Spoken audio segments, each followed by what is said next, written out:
yang beda provinsi dengan kota A. Tapi masih sampingan lah. Gue pindah sekolah sama klub voli. Gue di sana masuk ke klub yang lumayan besar. Bahkan pada masa itu, klub itu yang paling ditakutin di kota C.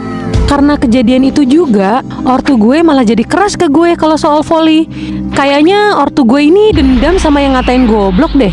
Dan pengen nunjukin ke mereka kalau gue sebenarnya bisa. Nah, saking ambisnya itu, ortu gue masukin gue ke 2 klub. Stres juga dipikir-pikir. Bayangin aja ya, dari pagi sampai jam 2, gue udah sekolah. Terus lanjut dari jam 3 sampai jam 6 sore buat latihan di klub voli 1. Lanjut lagi di klub voli 2 dari jam 7 sampai 10. Dan itu hampir setiap hari, bejir. Semua cedera udah gue alamin. Dari ankle, lutut yang gak bisa nekuk, sampai bahu yang dislokasi. Dan karena ortu gue yang ambis, mereka malah jadi egois. Mereka gak mau lihat gue sakit.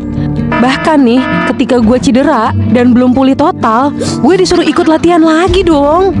Sampai di kelas 2 SMP, gue akhirnya ngedrop lumayan lama tuh. Dan ujungnya gue cuma lanjut di klub A aja deh. Nah, kalau dipikir senioritas cuma sampai di pengalaman gue sebelumnya itu aja, salah besar guys.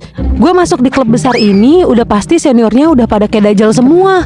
Karena klub ini kan besar ya, jadi latihan cewek cowok dipisah dan dibagi jadi 3 kategori. Ada pemula, junior, dan senior.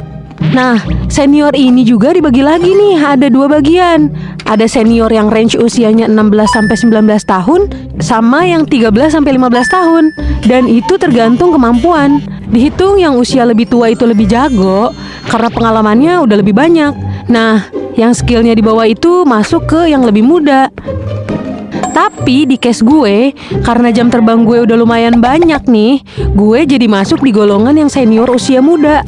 Padahal gue tadinya ada di grup junior. Nah, di grup senior ini tuh banyak banget aturan gak tertulisnya. Kayak gak boleh tatap-tatapan sembarangan lah, gak boleh jalan di depan senior lah. Setiap mau ke kamar mandi harus izin juga ke semua senior satu-satu. Gitu-gitu deh. Gue pernah tuh gak sengaja natap mata salah satu dari mereka. Terus pas latihannya, kepala gue kena spike. Ada kali tuh 5 kali. Pusing banget.